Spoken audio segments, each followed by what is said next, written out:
Hola, muy buenas tardes. Bienvenidos a una nueva edición de debates sobre problemas candentes en COVID-19. Sabéis que esto es un programa formativo patrocinado por los laboratorios GSK y que cuenta con el aval científico de la Sociedad Española de Medicina de Urgencias y Emergencias, la Sociedad Española de Patología del Aparato Respiratorio, SEPAR, y la Sociedad Española de Enfermedades Infecciosas y Microbiología Clínica. Mi nombre es Juan Berenguer, yo soy infectólogo del Hospital General Gregorio Marañón y tengo el placer de contar hoy pues con mis compañeros en esta iniciativa, que son a mi derecha, pues tengo a Juan González del Castillo, que es jefe del Servicio de Urgencias del Hospital Clínico de San Carlos de Madrid.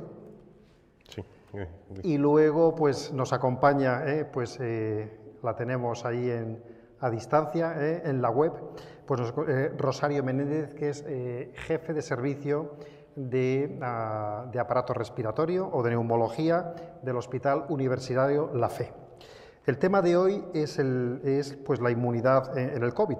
En concreto, el título es Respuesta inmunitaria frente a SARS-CoV-2. Y el ponente, pues tenemos yo creo que la fortuna de contar con el doctor Marcos López Hoyos. El doctor López Hoyos es el jefe de servicio de inmunología del Hospital de Valdecilla y es el actual presidente de la Sociedad Española de Inmunología. El tema, pues no se nos escapa a todos, que es importantísimo y además no puede ser de más candente actualidad. Además de conocer, pues yo creo que en detalle la respuesta inmune frente al SARS-CoV-2, que seguro que vamos a aprender muchísimos, a todos, pues hoy en día tenemos preguntas como muy candentes y que probablemente haya oportunidad de discutir con el ponente, pues cuánto dura la inmunidad, ¿no?, tras la infección natural o tras las vacunas, o qué significado tiene que los títulos de anticuerpos frente al virus vayan disminuyendo a lo largo del tiempo, cuál es el papel de la inmunidad celular, necesitamos dosis adicionales. Pues yo imagino que estas preguntas pues seguro que posteriormente saldrán en el debate. Y sin más dilación, pues le doy la palabra al doctor Marcos López Hoyos. Marcos, la plataforma es tuya y estaremos encantados de escucharte. Muchas gracias por la invitación. Gracias a los organizadores, gracias a Laboratorios GSK por esta iniciativa y por haberme todos ellos invitado a participar en la formación en lo que ha sido el tema que nos ha ocupado y preocupado y nos sigue preocupando en este año, más de año y medio.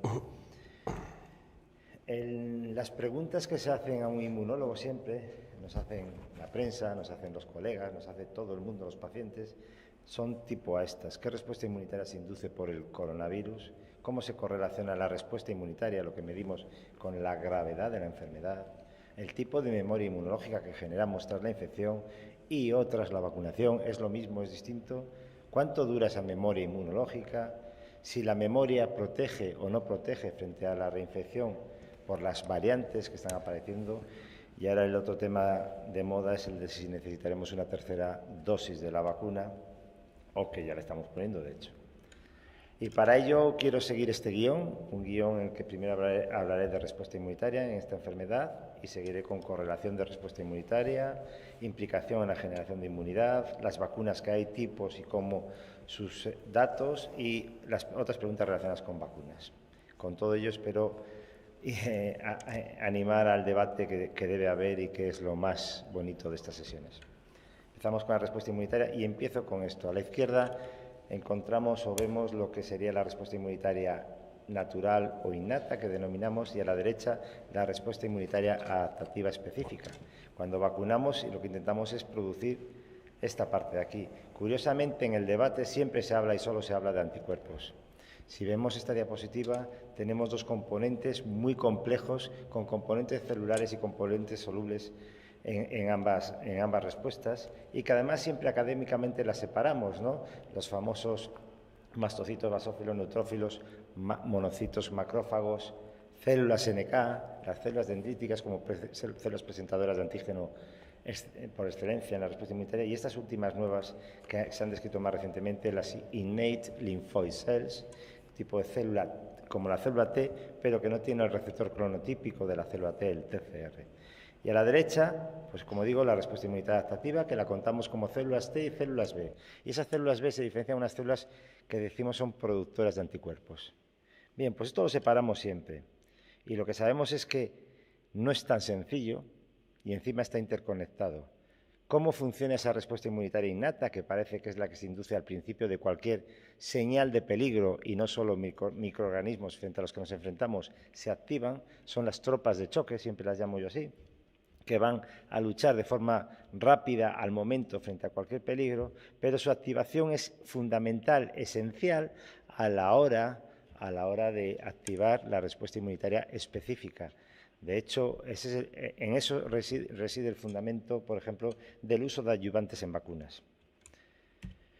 Pero al tiempo, la respuesta inmunitaria adaptativa específica es esencial también mediante las anticuerpos, las citocinas y otros componentes que secreta y que expresa, es capaz de regular esa respuesta inmunitaria innata. Por lo tanto, la división no es más académica que real y casi funcionan al tiempo y son esenciales una con otra. De hecho, en la COVID, en cualquier respuesta inmunitaria frente a una infección normal, tenemos en verde este primer pico que se induce al principio, son las tropas de choque, tiene un pico fuerte que luego se retira gracias a este pico favorece la inducción de una respuesta específica de células T y de células B con producción de anticuerpos. Esta es la respuesta correcta, la adecuada. En cambio, en la infección del SARS-CoV-2 parece que esa respuesta inmunitaria se comporta igual. La innata, ese pico, quizás un poco más tardía, mientras va subiendo la carga viral y ya la carga viral empieza a caer, desaparecer, cuando empezamos a inducir células T y células B de la respuesta inmunitaria. Eso funciona, controlamos el virus y tenemos una enfermedad que puede ser sintomática o no, pero que muchas veces no requiere hospitalización y la controlamos. En cambio, cuando tenemos una infección descontrolada en la que no somos capaces de evitar la enfermedad, ingresamos, vamos a intensivos, incluso se fallece, pues tenemos el problema de que la respuesta inmunitaria innata, el primer pico que se debe producir aquí para luego inducir una buena respuesta específica, falla. La respuesta verde no se produce y la carga viral se descontrola, sigue en ascenso. No producimos células T porque las células T son las fundamentales y además los anticuerpos que se producen y que detectamos en estas enfermedades graves son anticuerpos de baja calidad. Son anticuerpos que se han producido por unas células B que no han interaccionado con la célula T que nos induce y entonces no tienen una buena capacidad. Por lo tanto, tenemos que tener una protección tanto humoral de anticuerpos que se producen y que nos van a evitar la infección del virus porque le neutralizan, evitan la entrada, pero debemos tener una buena protección celular, porque esa protección celular va a ser esencial para matar, para eliminar aquellas células infectadas y poder acabar con el virus. Es decir, en la respuesta inmunitaria adaptativa que tenemos en la infección por SARS-CoV-2, siempre tenemos que tener células T CD4, que vemos que se inducen y son específicas cuando tenemos la infección, se inducen frente al spike, la proteína S, pero también frente a otras proteínas no spike. Y son CD4 y tienen que funcionar correctamente. Y lo mismo las células CD8, que son las que van a eliminar esas células infectadas. Y sobre todo células CD8 específicas frente al spike, que se elevan. Y después ya tenemos los anticuerpos. Curiosamente, en esta infección siempre hablamos de anticuerpos, nos preocupan los anticuerpos. Los anticuerpos neutralizan, pero el evitar una enfermedad grave depende de que tengamos buenas células T específicas frente al virus. Luego los anticuerpos se inducen y se inducen los IgG y, ojo, los IgA, los anticuerpos de clase IgA, que muchas veces los tenemos olvidados. Y además sabemos que la inmunidad de mucosas es esencial en la respuesta frente a este virus. Los anticuerpos se inducen tras la infección y se suelen elevar, pero tienen un comportamiento variable hasta aquí vemos esta gráfica hasta 25 semanas después de la infección y además sabemos que no correlacionan bien cuando miramos anticuerpos y activación de las células T específicas frente al coronavirus. Por lo tanto, podemos mirar los dos brazos de la respuesta, pero no tienen por qué ir necesariamente correlacionados. Insisto, vuelvo a insistiré mucho en esta charla. Debemos pensar en los linfocitos T, y en concreto en los linfocitos TCD4 en esta infección.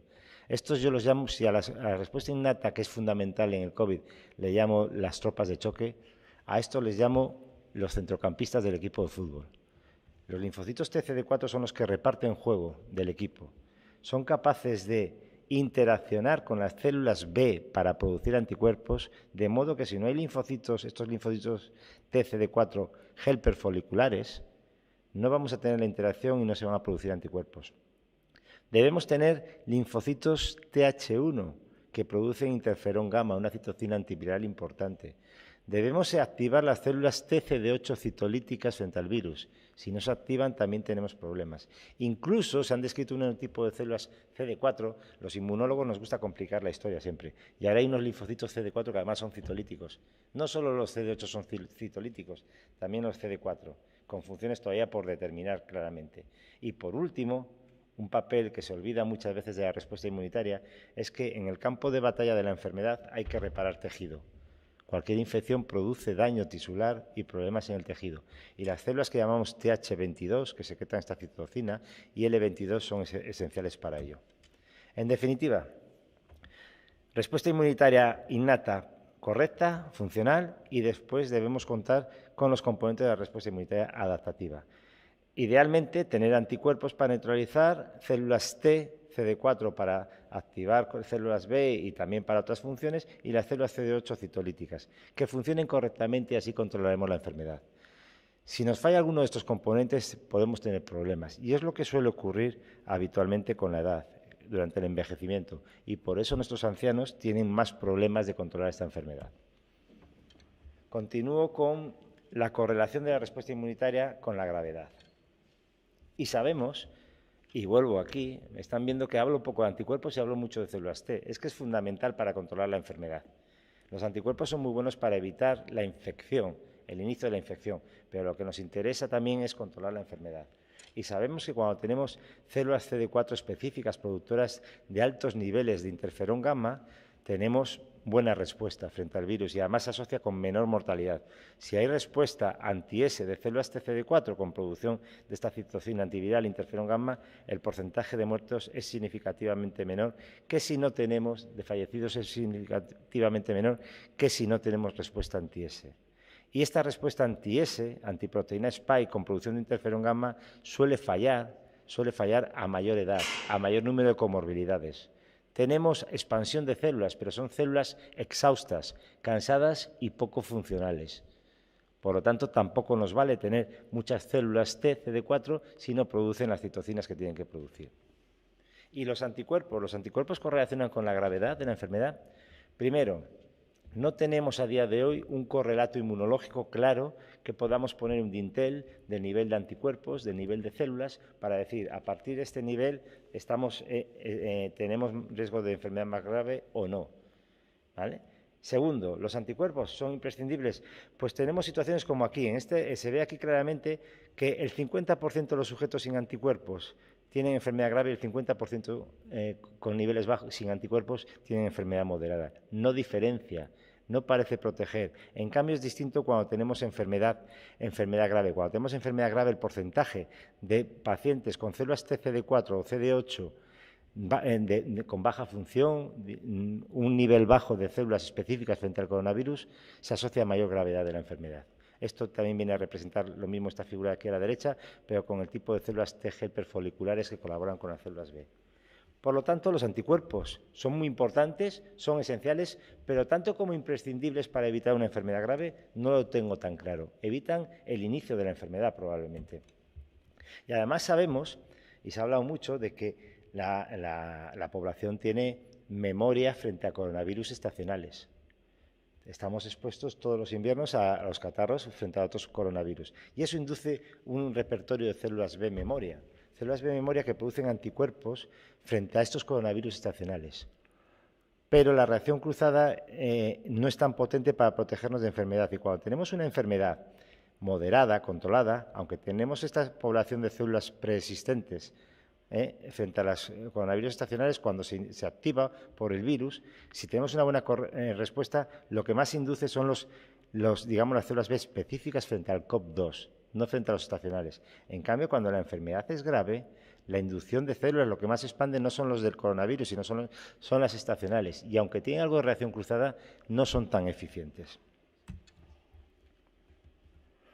Para evitar enfermedad grave, por lo tanto, vemos que las células que primero se inducen en el tiempo desde el inicio de síntomas son las células, cuando el cuadro es leve, se inducen las células TCD4 específicas frente al coronavirus al principio y luego van cayendo. En cambio, cuando la enfermedad es moderada, induce hospitalización en planta respiratorio, por ejemplo, o acabas en la UCI, pues la respuesta de células T específica no es adecuada y por eso tenemos la enfermedad.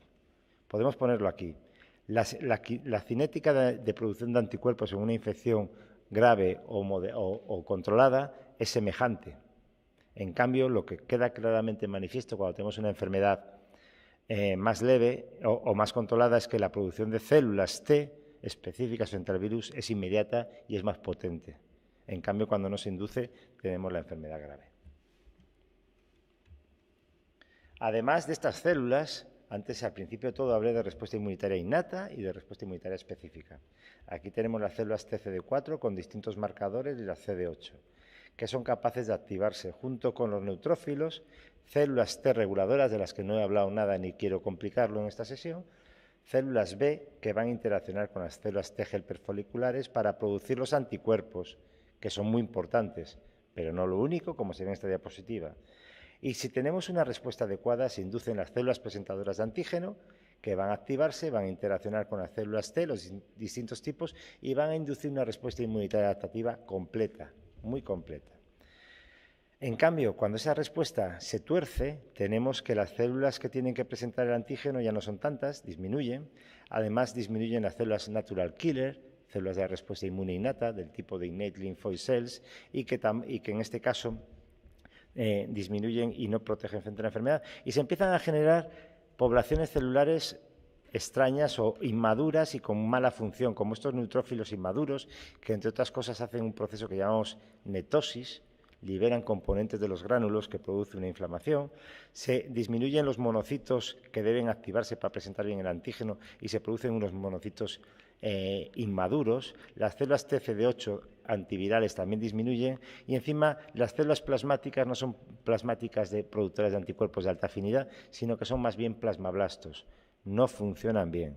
Es decir, los componentes de la respuesta inmunitaria cuando la enfermedad va mal, cuando es una enfermedad grave, son inmaduros, exhaustos, con fenotipo y función exhausta y no son funcionales. ¿Y esto qué implica en la generación de inmunidad? Pues implica esto. Cuando tenemos un paciente convaleciente suponemos que es como si se hubiera vacunado, ¿no? Y ha producido células T, como he dicho, en este caso aquí pongo las TH1, TH2 y también ponemos las células T helper foliculares, que lo podríamos complicar también con otros subtipos. Lo importante de todo ello es que estas células se generan y son células memoria, son células con capacidad de memoria tras la infección, de modo que si nos encontramos de nuevo con el virus, son capaces de activarse inmediatamente. En pocos días, en 2-3 días. Y estas células son necesarias también para inducir células B, memoria y células plasmáticas de larga vida que van a producir los anticuerpos y también nos van a tener protegidos un tiempo, pero además si aparece en el virus se van a activar rápidamente. Y esto es lo que buscamos también cuando vacunamos. Este mismo efecto es el efecto de la infección, es lo que buscamos cuando vacunamos a un sujeto que no ha pasado la infección. ¿Y cuánto dura? Pues dura mucho. Y estos datos ya son de finales del año pasado, por el grupo de La Joya, de Alessandro Sette. Esto era cuando eran los datos ya en preprint, en que mostraban que los anticuerpos frente al spike, pero también frente al no spike, de clase IgG y de clase IgA, duraban hasta al menos 6 meses. Entonces, hoy en día sabemos que tras una infección los anticuerpos duran más de un año. Incluso tenemos evidencias de que duran año y medio. Lo que pasa es que no hay datos claros de esos títulos, cuánto se mantienen, y no hay correlato claro de que el nivel de anticuerpos, vuelvo a repetir, nos pueda servir para diferenciar cuándo un paciente está protegido o no. Ese es el gran problema que tenemos todavía a día de hoy. Con la inmunidad celular algo semejante, dura 6 meses. Las células TCD8 a la izquierda o TCD4 frente al spike o frente al SARS-CoV-2 en general, pues también aguantan y aguantan mucho, aguantan hasta los 6 meses. Eso es muy importante, son células TCD4 específicas. Si aguantan 6 meses significa que van a durar mucho más tiempo y van a ser capaces, en caso de reencuentro con el coronavirus, de estimularse rápidamente y protegernos. Por lo tanto, el no tener anticuerpos no quiere decir que no estamos protegidos. Tenemos células memoria que nos van a proteger frente a esto. Y esto también se demuestra con otros estudios también de estos grupos en el que ven, por ejemplo, las células B memoria. Ya no solo células T, sino células B memoria. Cuando hablamos de anticuerpos de células plasmáticas, sabemos que se ha generado una reacción que llamamos de centro germinal, donde los anticuerpos maduran su afinidad, producen hipermutación somática para tener anticuerpos efectivos y neutralizantes. Y se generan, entre otras cosas, esos anticuerpos con las células plasmáticas, pero se generan células B memoria, que van a estar ahí listas al instante para activarse cuando vuelva el coronavirus. Y sabemos que estas células también duran 6 meses. Si son células que duran 6 meses y son memoria, sabemos por la inmunología que afortunadamente en la COVID, aunque entre marzo y mayo pensamos que los dogmas de inmunología se rompían y no funcionaban, ahora sabemos que los dogmas de inmunología se mantienen y también funcionan en la COVID. El COV-2 responde igual, o nuestra respuesta inmunitaria responde igual al COV-2 que a otros virus. No cambia. Hay alguna peculiaridad, pero no cambia en general. Y se producen, de toda esta diapositiva compleja, en la que no quiero insistir mucho, a los 8 meses también se ha visto cómo se producen estas células. Células plasmáticas de larga vida. Son unas células plasmáticas que se inducen entre la reacción del centro germinal y que sabemos de otros procesos, y también aquí, que se producen y se anidan en la médula ósea. Y cuando anidan en la médula ósea, ahí quedan de por vida. Incluso quedan durante muchos, muchos años. Esto, por ejemplo, lo sabemos a partir de pacientes que tuvieron el SARS-CoV-1 y de hecho sabemos que hay un anticuerpo monoclonal derivado de un tipo de estas células de un paciente con SARS-CoV-1 que producía un anticuerpo con reacción cruzada con el CoV-2 y se está usando como un monoclonal actualmente para la infección, para la COVID. No voy a insistir más en esta diapositiva compleja. Y esto, a la hora de las vacunas en COVID, ¿cómo lo traducimos? Tipo, seguridad, efectividad. Los tipos que tenemos básicamente siguen estando estos. Sabemos que es las de RNA mensajero las que se han impuesto. AstraZeneca y Johnson & Johnson o Janssen por problemas de distinto índole, pues están menos introducidas en nuestro país, y después están las de virus inactivados, Sinovac, Sinopharm, que se han usado sobre todo en Sudamérica y en los países asiáticos. Han funcionado las vacunas, claro que han funcionado. ¿Qué buscamos cuando vacunamos? Buscamos conseguir memoria inmunológica específica en el caso de los microorganismos de las infecciones frente al patógeno. Luego le pedimos otras condiciones de seguridad, protección, duración, eficiencia, la logística es muy importante, el precio, por supuesto, etcétera, etcétera. Pero lo primero que queremos buscar con la vacunación es una memoria inmunológica, para que cuando nos enfrentemos al virus respondamos rápidamente. Y sabemos que la vacuna también induce una inmunidad duradera, de forma semejante y paralela a lo que veíamos con la infección. Y estos datos son con las vacunas de mRNA, de RNA mensajero, en que se ven datos de que los anticuerpos, títulos y también anticuerpos con capacidad neutralizante duran 6 meses, con ambas vacunas de RNA con las que estamos familiarizados aquí.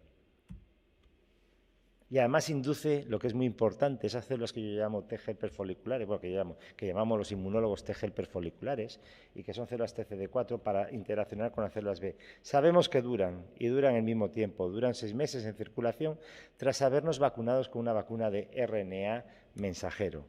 Y teniendo esas células, tenemos garantizada una correcta respuesta humoral. Traigo aquí un concepto muy importante, inmunidad híbrida. Al principio de la vacunación, cuando no había dosis suficientes, los inmunólogos éramos los primeros que decíamos que aquel sujeto infectado no debería vacunarse.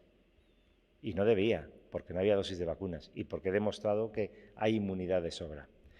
Estos trabajos, que son de julio de este año, de 2021, por el grupo de Alessandro Sette en La Joya, para mí Alessandro Sette y Sean Crotty son referencia en este campo ahora mismo, han hecho los trabajos más interesantes en cuanto a respuesta inmunitaria y COVID, y demostraron que el concepto de inmunidad híbrida, que se muestra aquí en esquema, Cuando tenemos la infección natural estamos protegidos, inducimos la respuesta de células T, CD4, CD8 y de anticuerpos. Cuando nos vacunamos producimos una inmunidad semejante o incluso puede ser superior. Y lo más importante, cuando hemos pasado la infección, cosa que no sabíamos a final del año pasado cuando hablábamos de las vacunas, cuando tienes la infección y te vacunas después de la infección, consigues un efecto más potente, consigues una inmunidad híbrida que nos va a proteger todavía más. Por lo tanto, ya desde julio somos de los que decimos que si te has infectado y con disponibilidad de vacunas, vacúnate, ponte la vacuna. Ahora bien, una o dos, ahora lo veremos, una o dos dosis, lo vamos a ver ahora. Lo que sabemos es que la respuesta se induce de forma clara, pero se induce, lo vemos aquí, cuando estás previamente infectado, ¿vale? Segundo punto, rápidamente en cuanto a vacunas, cuando has tenido una infección, rápidamente se inducen anticuerpos, ¿vale? Y células B memoria. En cambio, cuando das una segunda dosis en esta gente que está previamente infectada, no hay un aumento. La gráfica no se dispara, no sube más arriba. Esto sugiere que con una dosis después de una infección tendríamos suficiente porque no hay un efecto aditivo. Ojo este concepto porque también hay que pensar cuando hablamos de tercera dosis en la población general.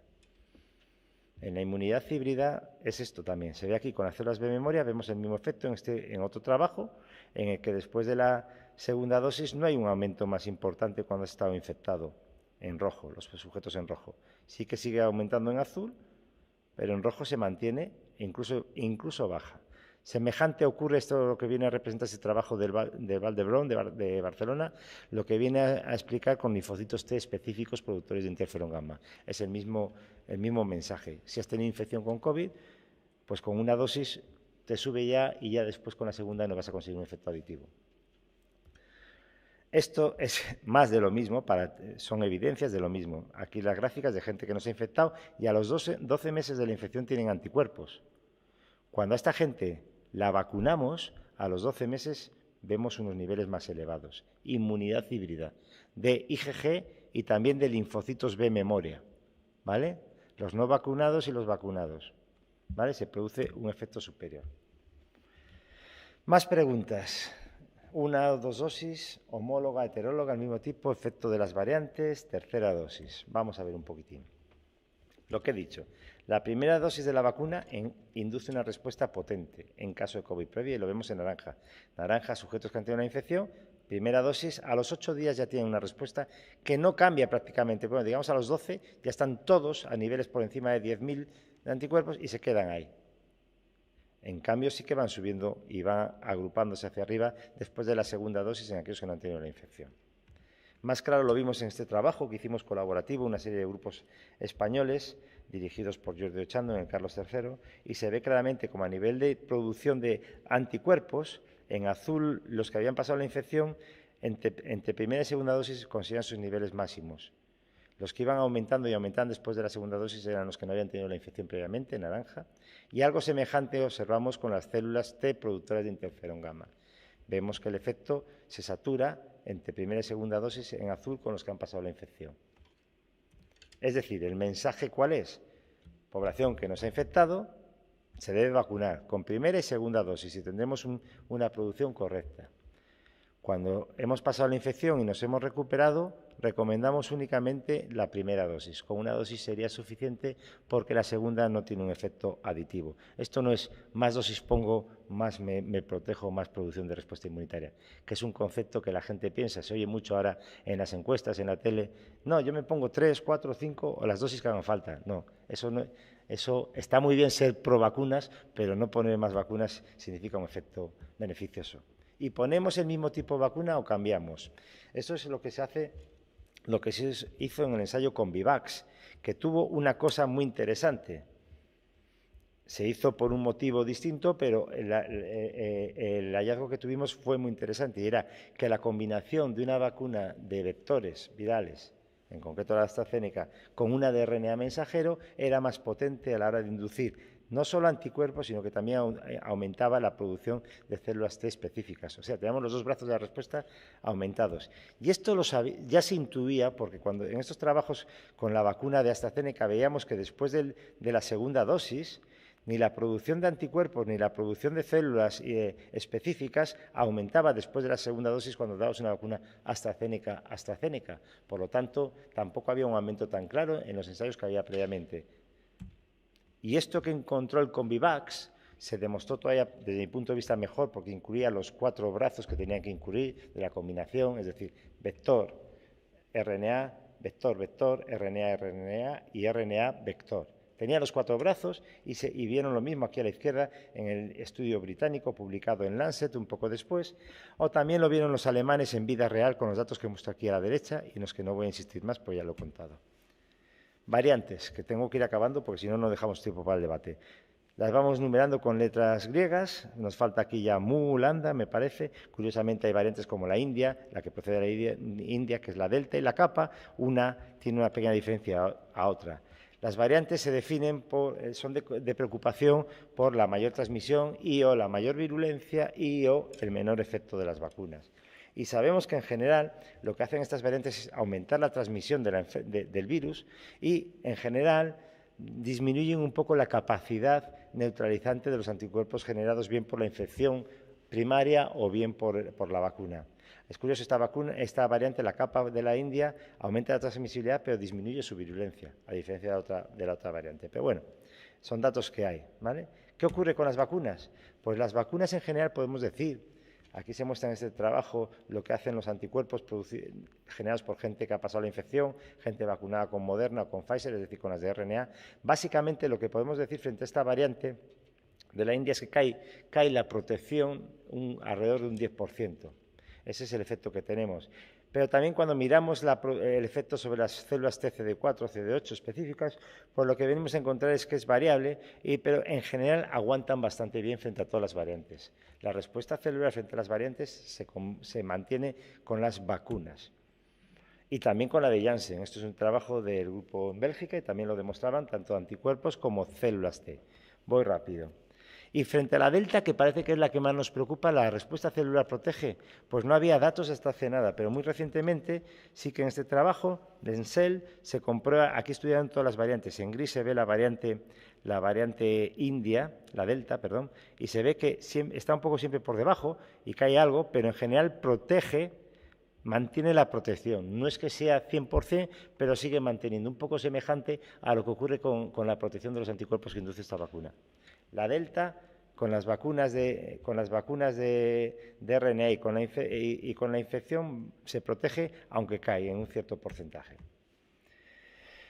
Lo de los inmunosuprimidos. Cuando hablamos de vacunar a inmunosuprimidos, es un cajón desastre. Inmunosupresión son muchas situaciones. Inmunocomprometidos son muchas situaciones en medicina. Y sí que sabemos que la gente que está trasplantada parece que tiene menor producción de anticuerpos, se seropositivizan menos. También la gente que está tratada con tratamientos antecedentes como rituximab. Ahora bien, esto tiene un efecto sobre la enfermedad. Los registros en algún caso sí que lo muestran, pero en general no. ¿Por qué? Porque no tenemos tampoco correlatos, porque las técnicas que empleamos para mirar anticuerpos no lo tenemos claro. Y cuando hemos mirado células T, las células T se mantienen. Incluso hay gente que es seronegativa pero tiene células T y están protegidos frente a la enfermedad. Nosotros estamos viendo en datos propios que estamos sacando con sujetos de residencias. Sí que sabemos que en trasplante es lo que primero se ha dicho, porque claramente en trasplante la producción de anticuerpos es alrededor de un 40%, cuando en situación normal es un 90%. Y sobre todo en ciertas situaciones como trasplante de pulmón y renal, y también cuando estás más cerca del trasplante porque tienes más carga de inmunosupresión, y también cuando estás tratado con MMF o con Belataceb, pero a nivel de registros, a nivel de problemas, no hay tanta infección en los trasplantados. He visto datos de los trasplantes renales y no hay tanta infección hospitalaria, enfermedad. Cuando digo es enfermedad, la infección, el virus se transmite igual en el vacunado que en el no vacunado, tiene la misma carga, pero la enfermedad no es tan grave. Estoy esperando a más registros para ver exactamente, parece que en trasplante pulmonar sí que puede ejercer más problemas. Y esto, por cierto, decidimos vacunar con la de Pfizer, porque es lo que hemos decidido, pero hay ensayos en que se haya hecho vacunación heteróloga, gente que ha estado con Pfizer se ha vacunado con con AstraZeneca o con Janssen y han mirado lo que ocurre con un vector?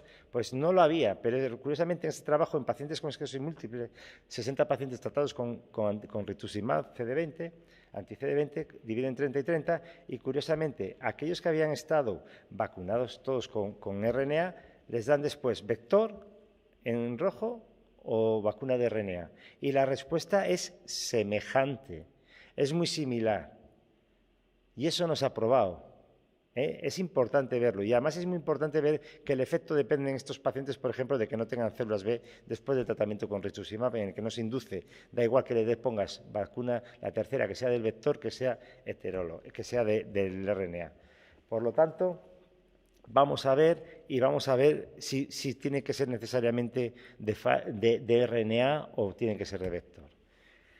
No hay tiempo y lo dejo para la discusión, si queréis, el concepto de inmunidad entrenada, y lo explico más adelante porque quiero dejar algo a la discusión. Importante, ahora el debate que tenemos es cuánto duran las vacunas. Tenemos que irlo viendo según pasa el tiempo, pero a día de hoy podemos decir que a día de hoy aguantan en la población general las dosis. No hemos hablado de las diferencias de dosis. La cantidad de dosis que dan unas vacunas u otras, no solo que sean de RNA mensajero, no es lo mismo la de Pfizer que la de Moderna. La pauta en que damos, los boosters, si hacemos el booster o no hacemos. Janssen solo tiene una dosis. Los correlatos de protección no los tenemos. No hay nivel de anticuerpos que diga que proteja, no hay nivel de células T que nos diga que nos proteja a día de hoy. Lo que sacamos de evidencia es la vida real. ¿Qué infecciones? ¿Qué ha pasado este verano? La carga viral que ha circulado ha sido enorme, la relajación de medidas, aunque no sea oficialmente, todos sabemos que ha sido mayor, y la enfermedad se ha controlado a nivel de salud, de hospitales. Esa es la vida real, esa es la efectividad. La seguridad a largo plazo, yo no tengo dudas. La gente que dice que el RNA se integra en el genoma es que o no ha estudiado biología molecular o lo entendió mal. Lo que pasa con las variantes lo iremos viendo. Y acabé, muchas gracias. Lo que queremos es que la respuesta inmunitaria con la vacunación, tenerla ordenada, como tenemos en este fuerte, y que no nos pille en la colina desprevenidos y pueda con nosotros. Muchas gracias.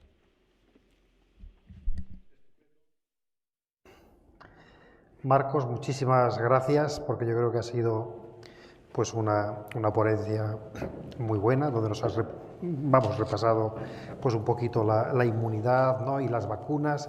Y si os parece ahora, en el debate yo sugeriría que en un primer momento nos centráramos en lo que es respuesta inmune, inmunopatología, lo agotáramos y posteriormente entramos en el campo de las vacunas, si os parece bien.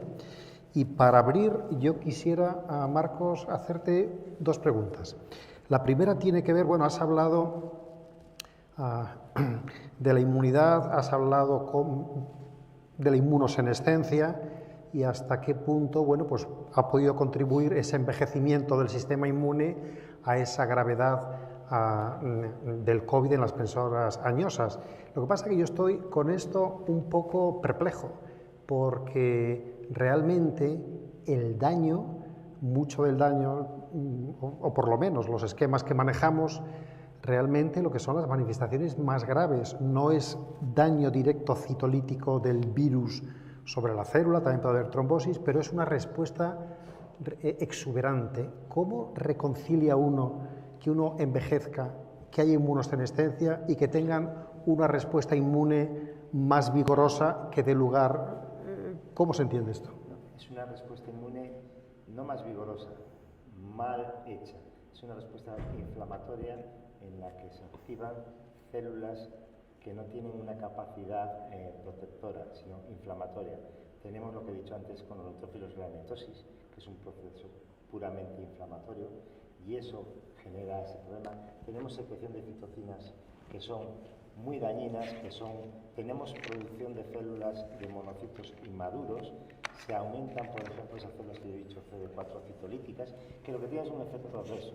Las células T reguladoras, que las que no he hablado, no aparecen, que son células fundamentales para controlar esa respuesta, que no haya un aumento de citocinas inflamatorias, que al final es lo que matan a la persona mayor. Es decir, aunque parezca que hay una respuesta inmunitaria exagerada, es una respuesta exacerbada pero incorrecta. Lo que tenemos no es una respuesta efectiva, y eso es lo que está produciendo el problema en el paciente. Muy bien. Yo creo que se me oye, ¿no? Bueno, Sí. aquí sí porque estamos cerca. Ahora mejor. Sí.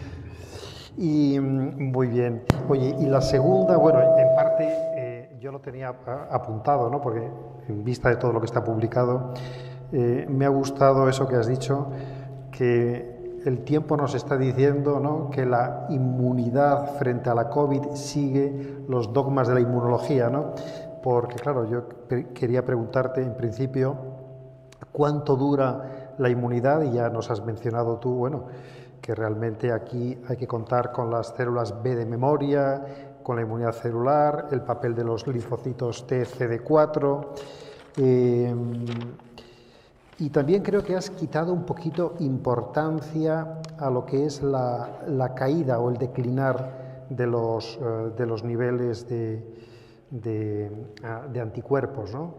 Entonces, bueno, dicho todo esto, lo que sí quería preguntarte es, bueno, sabemos muchísimo, pero ignoramos mucho. Es decir, y la pregunta es, ¿tú crees que en algún momento podremos llegar a tener de algún tipo de prueba de laboratorio que realmente nos pueda, porque los mimbres o los conocimientos teóricos ahí están, nos permita conocer una persona qué riesgo tiene de si se enfrenta a un virus, a no ser que surja una variante un poquito extraña, ¿no?, de sufrir infección o que sea más grave o de morirse?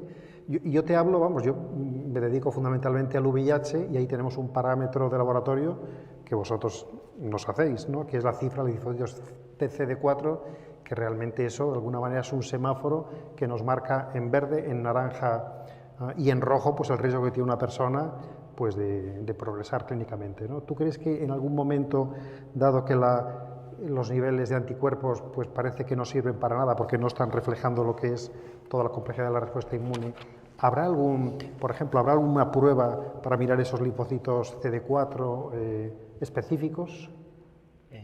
El ejemplo del SIDA, en el VIH es claro porque la infección ataca a los linfocitos TCD4 y al caer tienes el dato fehaciente de que no hay defensas.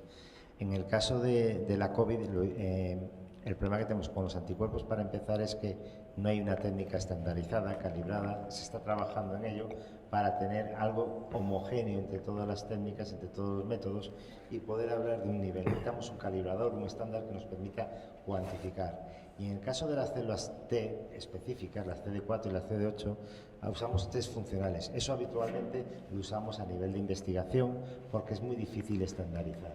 Incluso ahora se usa el cuantiferón. El cuantiferón es un ejemplo de test funcional de células TCD4 que produce interferón, en concreto para la tuberculosis. Pero no es un método diagnóstico, es un método diagnóstico, en este caso de infección latente, activa, lo usáis como método, pero no te indica inmunidad, no te indica protección frente a la enfermedad, que es lo que estamos buscando aquí, porque estamos hablando de distintas enfermedades infecciosas, ¿vale? Muy bien. Sí, bueno, si me Hombre, por supuesto.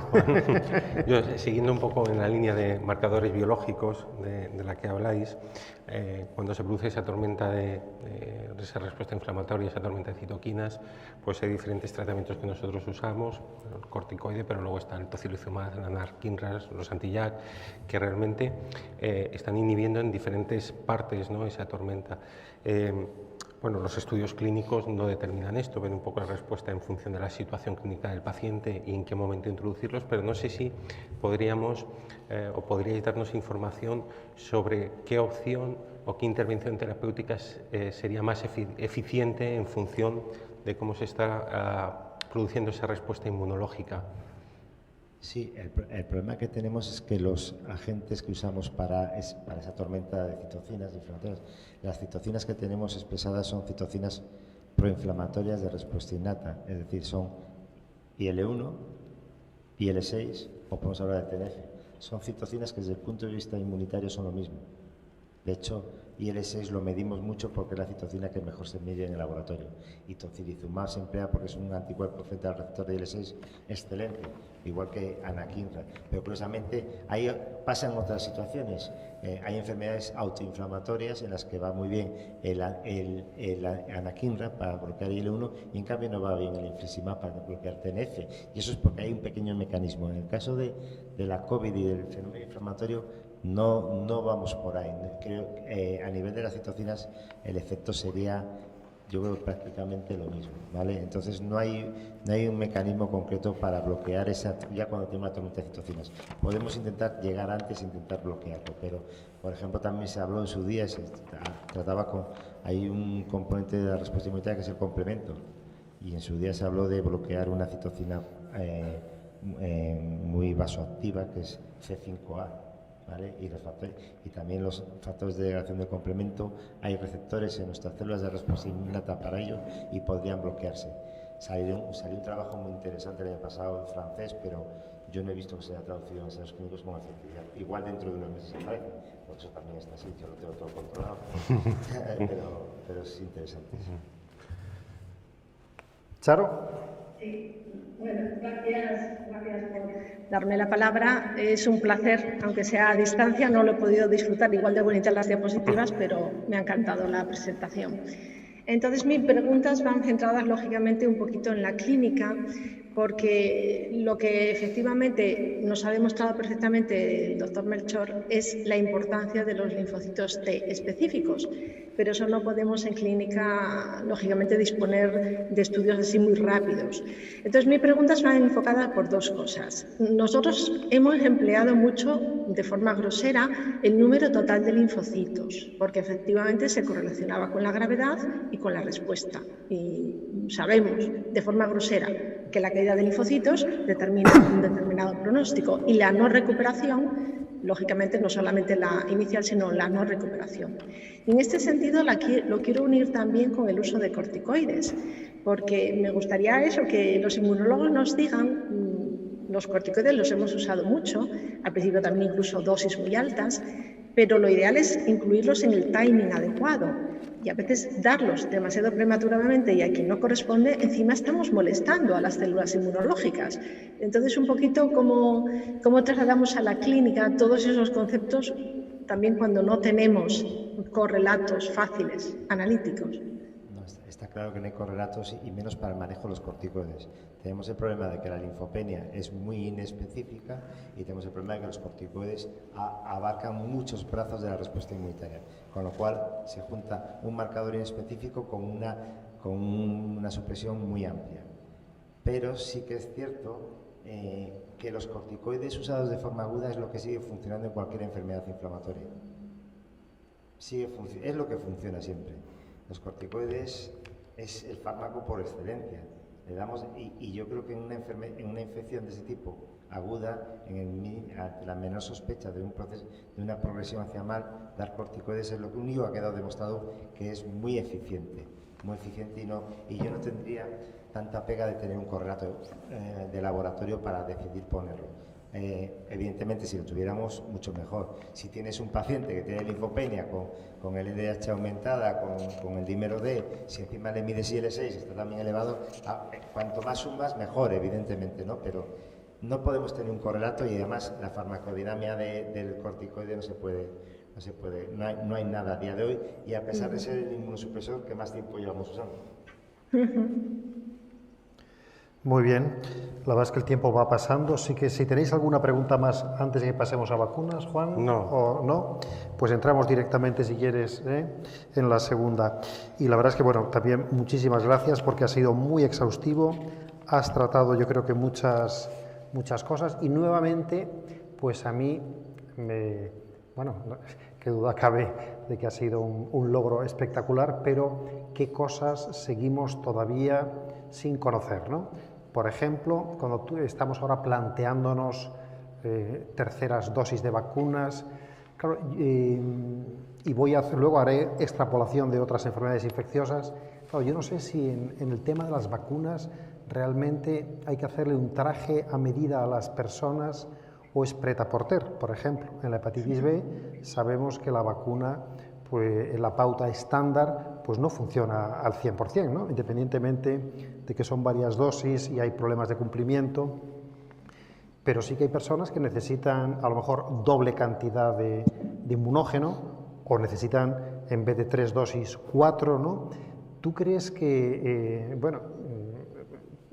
generar evidencia con esto es complicado, pero realmente aquí es decir, como dicen los yanquis, one size fits all, realmente la respuesta es que tienen que ser lo que dice cada uno del fabricante para cada persona, o ahí tenemos que... A mí me gustaría individualizar claramente y me gustaría usar estos correlatos que aunque no son claros, pero nos indican si ha habido una respuesta. Estamos viendo, pongo el ejemplo, gente de residencias que se han vacunado con un tipo u otro en su momento, y porque son de residencias mayores o también puede ser gente dependiente. Y ves que los correlatos de producción de anticuerpos y de células T han sido correctos, ¿vale? Pero hay gente en la que falla. Y en general, todos cuando lo miras, funciona al 90 y tantos %. Por eso a mí me gustaría a la gente decirle, usted vacúnese, usted póngase tercera dosis, porque le miramos y no tiene anticuerpos y no tiene células. Pero el 92% de esa población está respondiendo, porque pone el fits for everybody, ¿no? Y for all. ¿Por qué? Porque vas a poner la tercera dosis de la vacuna a toda la población de tal, porque has demostrado que en un 40% no hay anticuerpos, producen anticuerpos, pero es que no has mirado si hay células T. Hay trabajos que demuestran que sí producen células T. ¿Por qué poner de RNA y nos da igual Pfizer que Moderna? Cuando una tiene, me parece que son 30 microgramos de RNA y otra tiene 100, y la preparación, aunque ese RNA mensajero no es igual, ese tipo de cuestiones hay que mirarlas, y hay que valorarlas, y hay que decidir. Entonces, o por qué ahora cuando estamos planteando nos vamos a tratar con anticuerpos monoclonales, que están bien para el virus, igual tenemos que emplear una herramienta antes para decidir si a ese señor le vamos a poner anticuerpo monoclonal. ¿Por qué vamos a poner anticuerpos monoclonales si resulta que miramos si tiene anticuerpos a tutiplén, con el método que sea, aunque no sea el correcto, o si encima vemos que tiene células T específicas, le vamos a poner encima anticuerpos monoclonales porque va mal? Igual lo que hay que hacer es buscar otras rutas que tienen que ver con inflamación, y es lo que tenemos que bloquear. Es decir, no podemos, desde luego en la COVID, y en esto a mí la teoría del fits for all no me gusta. Y eso es posible, porque mi pregunta iba un poco por ahí también. Ahora que tenemos los anticuerpos monoclonales o que vienen otros antivirales, pero que lo que estamos viendo, como tú bien has dicho, es la realidad clínica. O sea, una cosa son los estudios, pero lo que estamos viendo es que la población vacunada tiene menos enfermedad, y cuando la tiene es menos grave.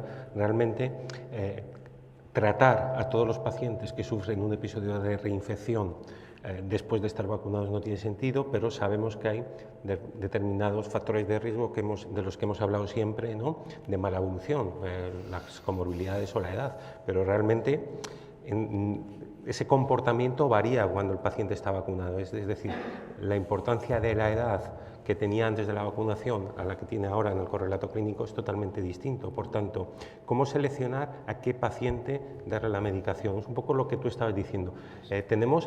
Porque además los antivirales o los monoclonales van a tener una ventana muy estrecha de tratamiento. ¿Somos capaces desde los laboratorios de inmunología de darnos datos que nos digan, oye, sí, vamos a tratar a este paciente? Hombre, si tuviéramos laboratorios de inmunología en más sitios y con más gente, podríamos dar la respuesta. Eso depende ya de muchos condicionantes. Pero sí que es importante el pensar eso. Me pongo en la situación. Residencia de ancianos que se les han vacunado y les tienes identificado, y sabes que el 95% tienen anticuerpos y o células T. Ahí hay que vigilar si hay un foco o un brote en esa residencia, es al 5% que no tiene nada de respuesta. Le puedes dar una tercera dosis para querer vacunarle y mirar si tiene anticuerpos. Y si no, en el caso de que haya un foco, un brote, y se te infecta, le estás monitorizando, le vas a controlar, se te infecta, dices, te pongo el monoclonal, que es cuando hay que ponerle, antes de que estés infectado. El monoclonal lo que quiere hacer es lo mismo que hacen los anticuerpos tras vacunarnos o cuando hemos pasado la infección, protegernos de que entre la célula. El monoclonal después va a tener un efecto, pero muy dudoso, y hay que, como dices, una ventana terapéutica muy corta.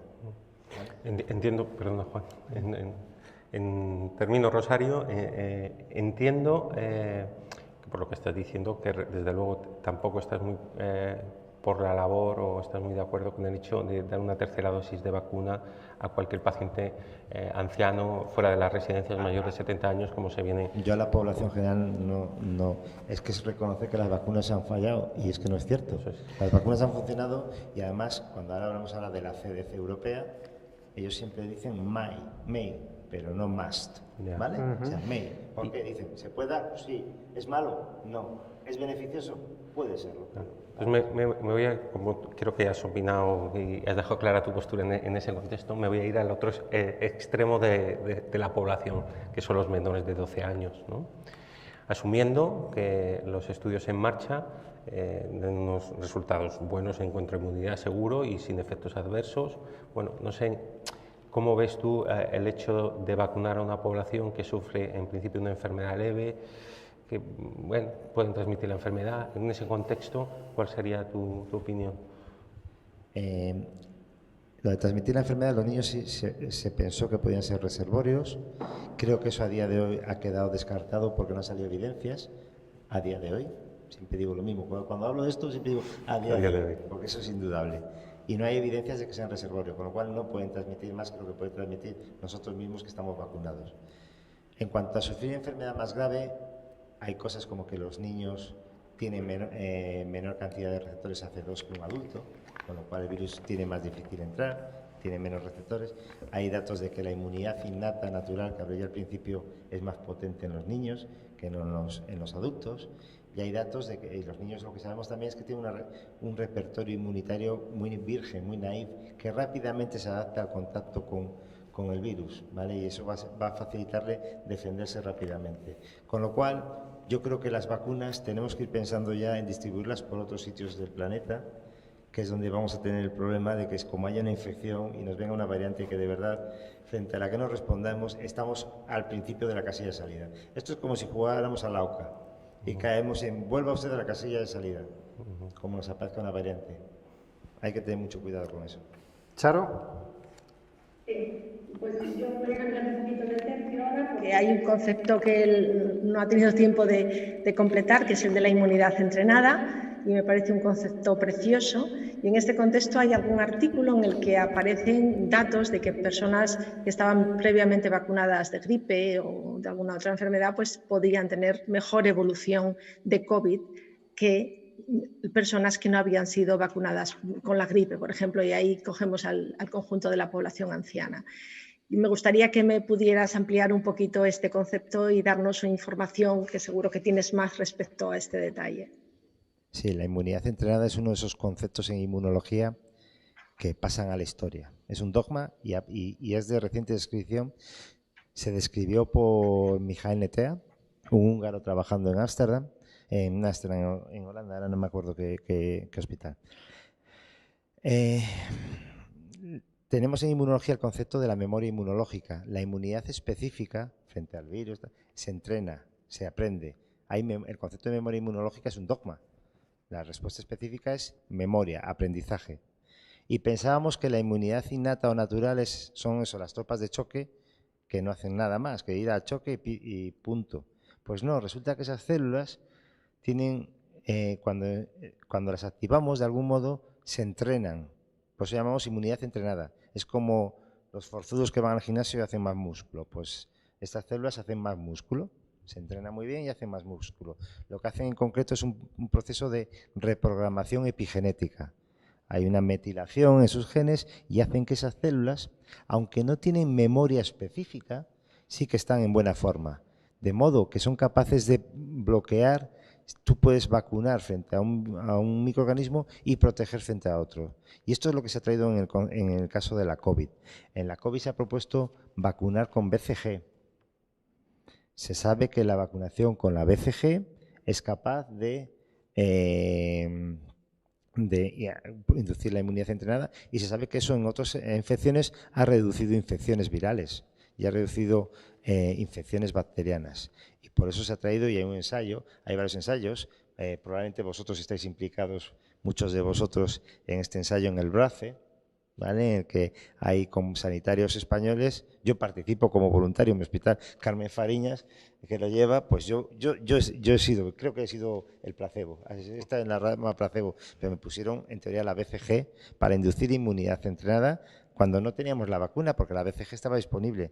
La vacunación frente a la gripe puede inducir un tipo de inmunidad entrenada, etcétera, etcétera. Pues ahí me parece que había 21 ensayos, revisé que había de inmunidad entrenada en COVID, se habían hecho, ¿vale? Con la BCG. Van saliendo, hay otros también con población anciana, en residencias y demás, que también se llama Vaxcelerate, me parece el ensayo. O sea, Vaxcelerate, Brace, son ensayos que claramente tienen el fundamento de eso, entrenar las células de respuesta inmunológica para que ese pico verde que había al principio de la infección sea potente, robusto e induzca luego una buena respuesta específica.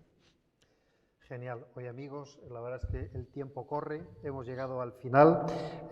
Bueno, yo, Marcos, agradecerte mucho. Yo quizás de todo lo que nos has dicho me quedaría como titulares, de manera periodística.